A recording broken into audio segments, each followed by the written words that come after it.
Halo, saya sekarang berada di unit yang nak handover pada penyewa. Dah ada penyewa, jadi sekarang saya datang unit ni dan letak pula buat inventory lah. Ini adalah kerja kami sebagai ejen hartanah ya. Inventory ni apa maksudnya? Jom saya tunjukkan. Inventory ni maksudnya kita kira apa barang yang ada kat rumah. Rumah ni fully furnished ya. Fully furnished maksudnya kelengkapan penuh. Kiralah kipas ada berapa, lampu ada berapa, aircon berfungsi ke tak. Semua saya buka sebab saya nak tengok berfungsi ke tak.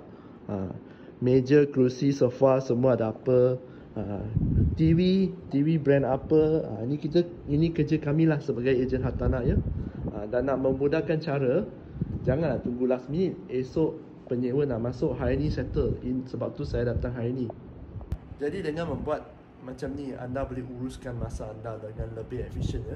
Jangan waktu nak handover anda baru kelang kabut nak isi semua. Tak baik macam tu, tak profesional. Dan buat macam ni lagi jimat masa. Okay, semoga ini membantu. Ini Kenny dari Hikayat Tanah. Kita jumpa lagi di video akan datang. Bye.